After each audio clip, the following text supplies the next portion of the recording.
తాకట్లో ఉన్న మీ బంగారాన్ని విడిపించి ఆ రోజు ఆన్లైన్ రేటుకి కొంటాం. Sharma gold company. నమస్కారం, వెల్కమ్ టు సుమన్ టీవీ. నేను గీతాంజలి. ప్రస్తుతం మనతో పాటు ప్రముఖ ఆధ్యాత్మికవేత్త టీకేవి రాఘవన్ గురువు గారు ఉన్నారండి. వారి గురించి ప్రత్యేకంగా చెప్పాలా, పురాణాలకి సంబంధించి కావచ్చు, లేకపోతే ధర్మ సందేహాలుగా మనం ఎప్పుడు ఏవైతే సందేహాలు మనకు ఉన్నాయి అనుకుంటామో చాలా సులువుగా అందరికీ అర్థమయ్యే రీతిలో వారి వివరణ ఇస్తూ ఉంటారు. ప్రత్యేకంగా గురువు గారికి ఇంజనీరింగ్ కాలేజెస్లో గణిత శాస్త్రాన్ని బోధించినటువంటి అనుభవం ఉంది. అలాగే 8 మంది మహాపండితుల దగ్గర శిష్యరికం పొందారు వారు. 30 ఏళ్ల అనుభవం ఉంది వారికి. ఇవన్నీ కూడా ఈ అనుభవ సారం అంతా కూడా మనం అడిగేటువంటి ప్రశ్నల ద్వారా మనకి వివరిస్తూ ఉంటారు. వారి మాటల్లో విందాం. ఇప్పుడు వచ్చేటువంటి ధర్మ సందేహాలు చాలామంది కామెంట్స్ రూపంలో వారి సందేహాలు అడుగుతూ ఉన్నారండి. ఆ సందేహాలకు సమాధానాలు ఈ వీడియోలో తెలుసుకుందాం. గురువు గారితో మాట్లాడదాం. గురుగారు నమస్కారం అండి. నమస్కారం అమ్మా. గురుగారు, ఎన్నో ధర్మ సందేహాలు, వాటిని మీ ముందు ఉంచుతున్నాము. ఇందులో భాగంగా ముందుగా అడగాలనుకున్నది, బ్రహ్మ సంఖ్య అంటే ఏమిటి అసలు? బ్రహ్మ ముహూర్తంలో ఈ బ్రహ్మ సంఖ్యను స్మరించాలా? అలాగే బ్రహ్మ ముహూర్తంలో అసలు ఏం చేస్తే మంచిది అంటారు? ఈ అడిగిన వాళ్ళు ఎవళ్ళు కానీ నిజంగా వాళ్ళు బ్రహ్మ ముహూర్తం చెప్పిందాకా ఉండి నిద్ర లేస్తారా వాళ్ళు? ఇటీవలి కాలంలో అంటే 21వ శతాబ్దంలో ఒక వెర్రి ఏమిటంటే, ఎక్కడెక్కడి పదాలు పట్టుకుని ఆ పదాలు పట్టుకు వేళ్లాడుతున్నాడు తప్ప శాస్త్రము యొక్క పాదాలు పట్టుకోవడం ఎవడు పట్టుకోవటలే. అలాగే బ్రహ్మ సంఖ్య ఇలాంటివన్నీ కూడా ఆంగ్లేయుల సాంప్రదాయం నుంచి పట్టుకొచ్చినవి. ఈ మధ్య పెద్ద పెద్ద స్వామీజీలు కొంతమంది వాళ్ళ తెలుగుకి జోహారు, పగిలిపోద్ది, అయిపోద్ది, ఎవడు చెప్పుచ్చాడు, ఇలాంటి తెలుగు మాట్లాడుతున్నాడు స్వామీజీలు వాళ్ళు. పాపం అలాంటి వాళ్ళ దగ్గర నుంచి ఇలాంటివి వస్తున్నాయి. మా సంఖ్యాశాస్త్రం అని ఉంది. 4 వేదాలలో సంఖ్యల గురించి చెప్పిన సందర్భం ఉంది. అలాంటి సందర్భం తీసుకోవాలి తప్ప ఆ సంఖ్య చెప్తాం, సరదాగా జోక్గా చెప్తాం అన్నమాట. పంచాంగం వినుంటారు ఈ మధ్యకాలంలో మీరు. ఆదాయం వ్యయం, ఆదాయం 15, వ్యయం 3 అని ఉంది. పార్టీలు చేసుకుంటున్నారు అందరూ, సంతోషం. ఒక్కసారి ఆదాయం 15, వ్యయం 3 అన్నది మీ డ్రాయింగ్ హాల్లో గోడ మీద రాసెట్టే పెట్టుకోండి, లేదా కాగితం అతికించి పెట్టుకోండి.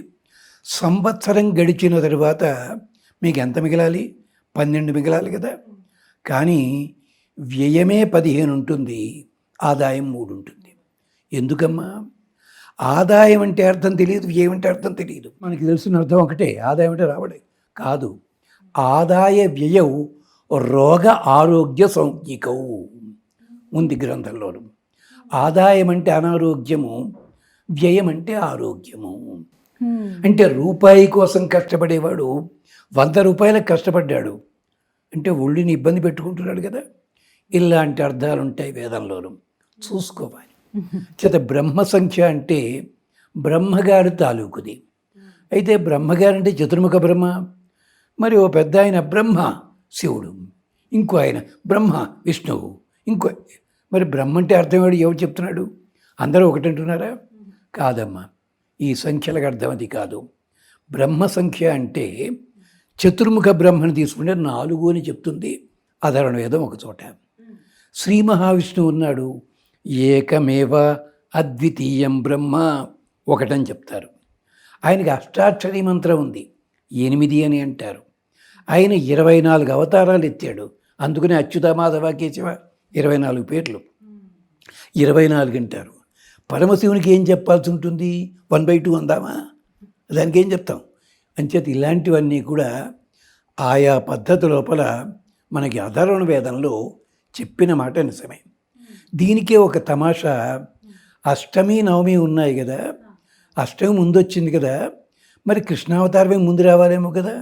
అష్టమి నాడు, నవమి నాడు రాముడు. అంతేకాదు యుగాల వరుసలో కూడా కృత, త్రేత, ద్వాపర, కలియుగాల పేరు. నిజానికి ద్వాపర అంటే ద్వి, రెండవది కావాలది. త్రేత అంటే 3, మూడోది కావాలి. అంటే మొదటి యుగం ఏది కావాలి? కృతయుగం. రెండోది ద్వాపరం కావాలి, మూడోది త్రేత కావాలి. మరి ఈ తేడా ఎందుకు వచ్చిందో ఒక్క పండితుడు ఎక్కడైనా చెప్తున్నాడా? ఇది ఎక్కడుంది?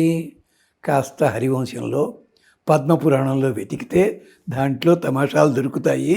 అందుకని అష్టమి నాడు తర్వాత వచ్చాడు స్వామి నవమి. ఇలాగ సంఖ్యలకి సంబంధించి రకరకాల పద్ధతులు ఉన్నాయి.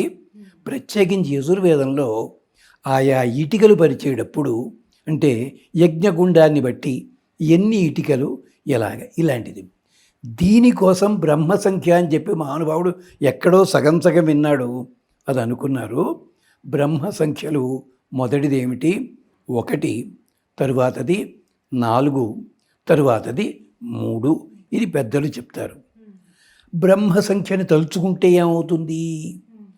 అందుకనే చెయ్యి పెట్టాడు, మనకి 5 కనిపించాడు. ఇదేమిటి? అర్ధపంచక జ్ఞానము. చేతులు చేసుకో కాదు, అర్ధపంచక జ్ఞానం అంటే భగవంతుడెవరో తెలవాలి, మనమెవరో తెలవాలి, మనం భగవంతుడిని చేరుకోవడానికి మార్గం ఏమిటో తెలవాలి, ప్రమాదం ఎక్కడొస్తుందో తెలవాలి, రక్షించేవాడు. ఇది 5 రకాల విషయాలు తెలుసుకోమన్నాడు. ఇలా ఉంటాయి. అంటే ఎక్కడో పాపం జర్మనీలో ఎట్లయో వెళ్ళారు, అక్కడ అంకెలు కనిపించాయి, అంకెల్లో ఉన్నాయి పాపం.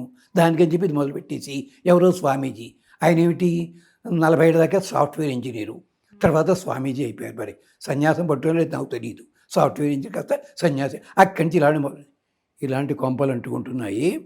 అంచేత బ్రహ్మ సంఖ్య అంటే హాయిగా లేవగానే బ్రహ్మతత్వం సూర్యుడు ఏకమేవ అద్వితీయం బ్రహ్మ, ఉన్నవాడొక్కడే, బంగారం ముద్ద ఒకటే, రకరకాల ఆభరణములు, జలము ఒకటే ఉండే చోటుని బట్టి, వాయువు ఒకటే ఉండే చోటుని బట్టి మారుతుంది.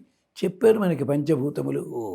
అందుకనే వేదం చెప్పింది ఏకమేవ అద్వితీయం. మనుషులంతా ఒక్కటే అనకండి, నిజమే. కానీ పక్కింటి ఆయనే భర్తే, ఇద్దరు ఒకళ్ళే అంటే ఎలా కుదురుతుంది?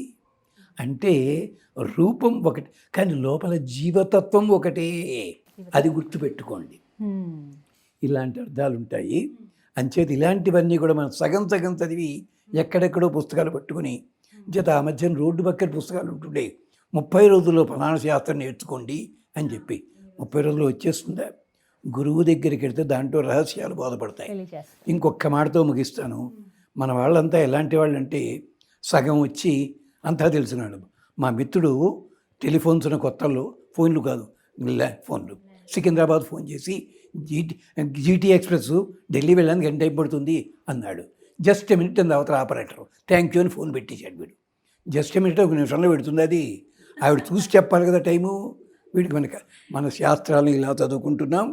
లేదు, బ్రహ్మ సంఖ్య పరమాత్మతత్వాన్ని బోధించేది ఏకమేవ అద్వితీయం బ్రహ్మ. దీనికి సంబంధించి జర్మన్లో, ఇటలీలో వేరే అర్థాలు ఉన్నాయి. అది మనకి ప్రస్తుతం అవసరం లేదు. స్వస్తి. చక్కగా వివరించారు గురుగారు. ధన్యవాదాలండి.